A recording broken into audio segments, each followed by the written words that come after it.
क्या हरियाणा के मुख्यमंत्री मनोहर लाल खट्टर केंद्र सरकार के ऊपर मुकदमा करने जा रहे हैं? क्या वो केंद्र की मोदी सरकार के खिलाफ कोर्ट में जाएंगे? क्योंकि केंद्र की जो एजेंसी है राष्ट्रीय सांख्यिकी कार्यालय, नेशनल स्टैटिस्टिकल ऑफिस, उसकी तरफ से जो आंकड़े जारी किए गए हैं वो लगभग उसी तरह की कहानी बयां करते हैं जिस तरह की कहानी CMIE ने बयां की थी। CMIE, centre for monitoring Indian economy, जो कि बताती है कि देश में बेरोजगारी की क्या स्थिति है, अलग अलग राज्यों में बेरोजगारी की क्या स्थिति है। CMIE ने खुलासा किया था कि बेरोजगारी के मामले में हरियाणा तमाम राज्यों से बहुत ज्यादा आगे खड़ा हुआ है। 34.1% बेरोजगारी दर के साथ हरियाणा पूरे देश में नंबर 1 है। अब आंकड़ा सामने आया है NSO का, सरकारी आंकड़ा है। NSO का यह कहना है कि महंगाई के मामले में हरियाणा तमाम राज्यों से आगे खड़ा हुआ है। हरियाणा में जो महंगाई की दर है वो 6.64% है, जबकि पूरे देश में खुदरा महंगाई दर की बात की जाए तो वो 5.59% है। दिसंबर महीने की देश की अलग अलग राज्यों की जो महंगाई दर है उसके आंकड़े जारी किए गए हैं NSO की तरफ से, और उसमें यह खुलासा हुआ है कि हरियाणा में महंगाई बेतहाशा बढ़ी है। महंगाई होने का मतलब यह है कि जो जरूरी चीजें हैं, रोजमर्रा जरूरत की चीजें हैं, खाने पीने की चीजें हैं और बाकी जो सामान है उनके रेट में बहुत ज्यादा इजाफा हुआ है।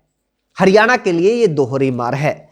एक तरफ बेरोजगारी चरम पर, यानी लोगों की जो इनकम है, लोगों की जो आय है वो कम हो रही है, और दूसरी तरफ महंगाई बढ़ रही है। एक तरह से ये जले पर नमक छिड़कने वाली स्थिति है।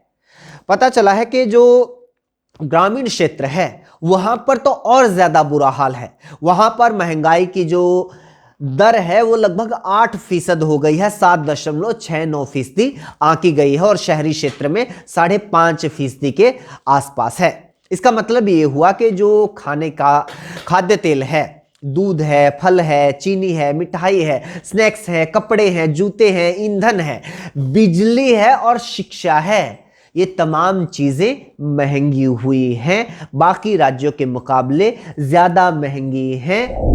ऐसे में लोग इंतजार कर रहे हैं कि मनोहर लाल खट्टर जब मीडिया के सामने आएंगे तो महंगाई के इन आंकड़ों पर उनका क्या स्टैंड होगा। क्या वो CMIE की तरह इन आंकड़ों को भी नकार देंगे और कह देंगे कि इस संस्था को कैलकुलेशन करनी नहीं आती है, इस संस्था के आंकड़े गलत हैं, हरियाणा में बिल्कुल महंगाई नहीं है। क्योंकि उन्होंने CMIE के आंकड़ों के साथ बार बार ऐसा ही किया है, क्योंकि लगभग पिछले 2-2.5 शायद 3 साल से हरियाणा लगातार बेरोजगारी के मामले में तमाम राज्यों से टॉप पर है। लगभग हर महीने हरियाणा पहले नंबर पर रहता है और खट्टर सरकार इन आंकड़ों को नकार देती है, जबकि बेरोजगारी की स्थिति हरियाणा के जो तमाम युवा हैं जो नौकरी का इंतजार कर रहे हैं वो बेहतर समझते हैं। उनके साथ हो ये रहा है कि हरियाणा सरकार ने भर्ती खेलना शुरू कर दिया है युवाओं के साथ। भर्तियां निकाली जाती हैं, फॉर्म निकाले जाते हैं, भरवाए जाते हैं, युवाओं से फीस भरवाई जाती है, कई महीने इंतजार करवाया जाता है, और फिर कुछ महीने बाद या 1-2 साल के बाद यह ऐलान कर दिया जाता है कि भर्ती कैंसिल हो गई है, अब नए मापदंडों के हिसाब से भर्ती होगी। कभी ये कहते हुए कि अब HSSC की बजाय नेशनल टेस्टिंग एजेंसी वो भर्तियां परीक्षा करवाएगी, इसलिए तमाम भर्तियों को री एडवर्टाइज किया जाएगा। इस आधार पर भर्तियों को कैंसिल कर दिया जाता है।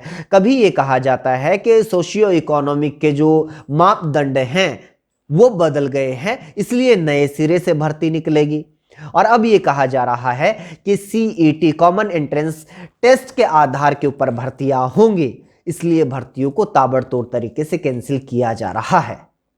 यह बेरोजगारों की स्थिति है, और महंगाई की स्थिति NSO के ताजा आंकड़ों में हरियाणा के सामने है, देश के सामने है।